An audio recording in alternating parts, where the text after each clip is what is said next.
टोंक जिले के सभी जनप्रतिनिधियों का सामूहिक विवाह समिति के द्वारा उनका मान सम्मान करने के लिए ये जो कार्यक्रम किया है बहुत ही सराहनीय है। समाज के अंदर जागृति लाने, जनप्रतिनिधियों का मान बढ़ाने एवं प्रजातंत्र के अंदर जन भागीदारी में उत्साह के साथ भाग लेने के लिए ये कार्यक्रम आयोजन किया गया है। यदि हम एक दृष्टि डालें तो इस टोंक जिले के अंदर कुल 236 ग्राम पंचायतें हैं। इन 236 ग्राम पंचायतों में लगभग 34 सरपंच जाट समाज किसान वर्ग से आए हैं और लगभग 135 पंचायत समिति सदस्य जिनको आप सीआर कहते हैं, उनमें करीब 21 सीआर सदस्य हैं और करीब 25 जिला परिषद सदस्य हैं, डीआर हैं, जिनमें से 4 जाट समाज के हैं। यदि इनका परसेंटेज अपन निकालें तो ये 15-16% बनता है।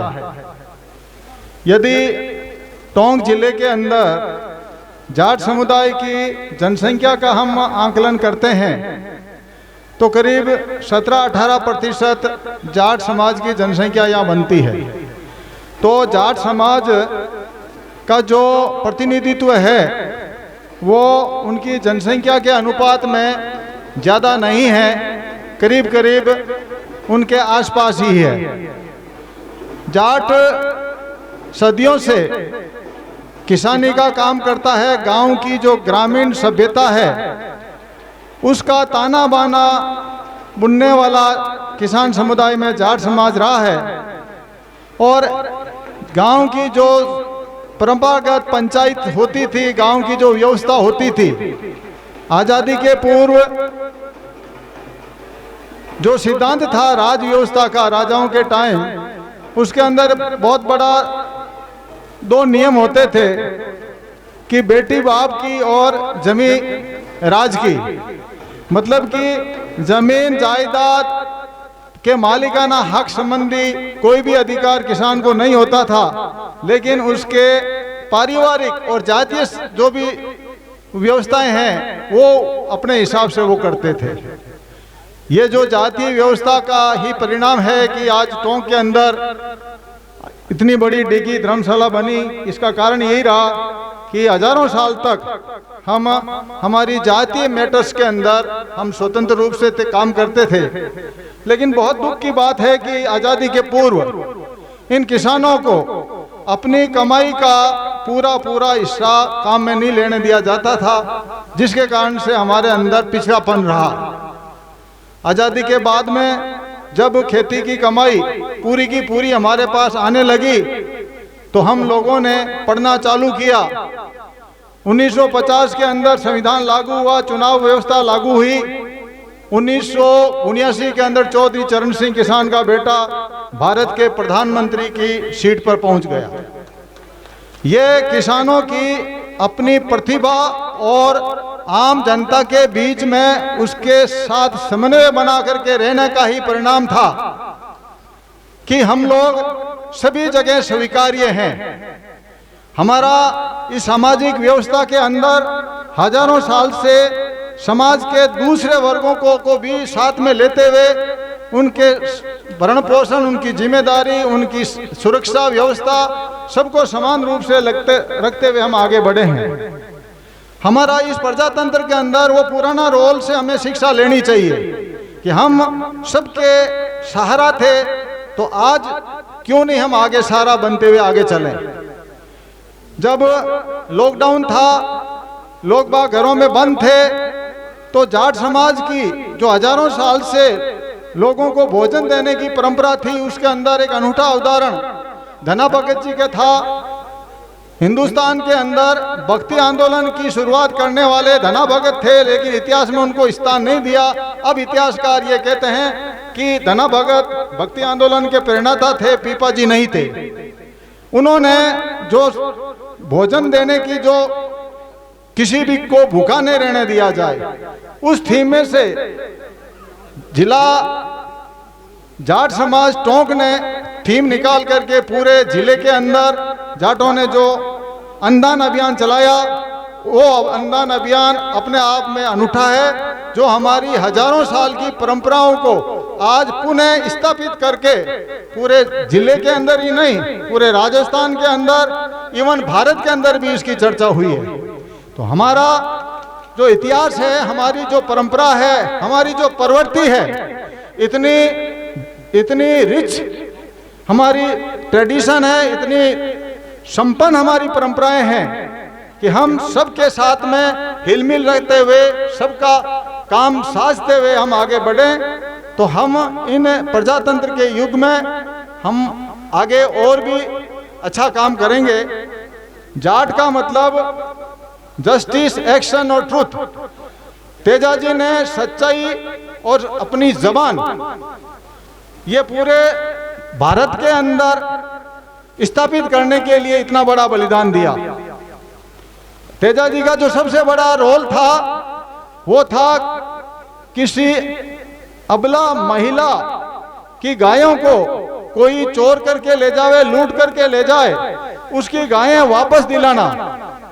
ये जो रोल है उनका, जिसको हमने अंडरलाइन नहीं किया, हमने दूसरे फॉर्मेट में तो उनको माना कि जो जबान दे दी है, सत्यवादी है, उसको पालना होनी चाहिए, लेकिन उसका पहला जो प्रारूप है वो है गरीब असहाय निर्बल को न्याय दिलाना और उसके लिए प्राणों की आहुति दे देना। तेजाजी को यदि इन दोनों फॉर्मेटों में अपन देखें कि निर्धन, असहाय, निर्बल को न्याय दिलाना और जो शब्द कह दिया उस शब्द की पालना करना, ये दो बातें जाट समाज को पूरे भारत के अंदर एक अनूठा स्थान दिलाती है। आप टोंक के शहर के, टोंक जिले के जाट जिनके साथ में बीच में रहकर हमने काम किया, मैडम आरुष जी के नेतृत्व में टोंक जिले में प्रशासनिक कार्यों में हमने गति दी। जिस तरीके से हर काम को पहचानना, मैडम के नेतृत्व के अंदर पूरा जिला प्रशासन, पटवारी से लेकर कलेक्टर तक, किसान का कोई भी काम रुका हुआ नहीं होना चाहिए। विशेष करके उनके कृषि संबंधी, रास्तों संबंधी समस्याएं, नामांतरण संबंधी समस्याएं, या किसी तरह का कोई वाद चल रहा हो न्यायालय के अंदर, उसका शीघ्र निस्तारण किया जाए। उसी की परिणति थी। एक चीज और आई बीच में, लॉकडाउन के अवधि के अंदर जब सारे लोग घरों में बंद थे, तो मैडम ने एक अभियान चलाया कि जो 1961 के अंदर मृत्यु बोझ निवारण अधिनियम बना हुआ था, लेकिन वो कागजों में पड़ा था, उसके लिए हमारे को निर्देश मिले कि इसको कैसे क्रियान्वयन किया जाए। हमने उस एक्ट को पढ़ करके, उसकी दायित्व है वो पटवारी और वार्ड पंच के ऊपर दायित्व है कि कोई भी व्यक्ति यदि मृत्यु बोझ करता है या करने की संभावना है तो उसकी सूचना किस रूप में दी जाए, वो प्रारूप हमने बनाया, मैडम को भेजा। मैडम ने पूरे अजमेर संभाग के 4 जिलों में उसको लागू कराया और उसी की परिणति में आज पिछले 1 साल के अंदर मृत्यु बोझ के केसेस के अंदर बहुत कुछ सुधार हुआ है, कमी आई है।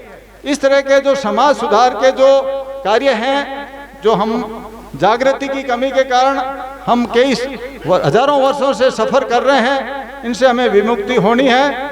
महाराजा साहब ने कहा था जागृति लाओ और एकता रखो। महाराजा साहब ने यह भी कहा कि अपने हक के लिए दूसरों का हक सुरक्षित रखते हुए अपना कोई भी काम करना कोई भी जातिवाद नहीं है।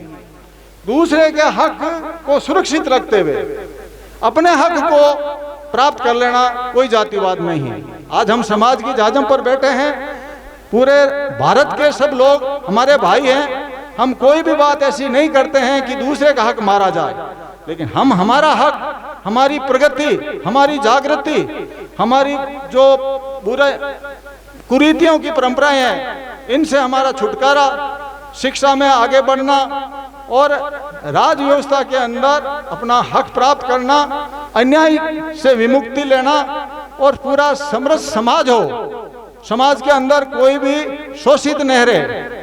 और हमें भगवान ने बनाया है, शिवजी भगवान ने बनाया है, शिवजी की जट्टों के अंदर हमारा आवास है।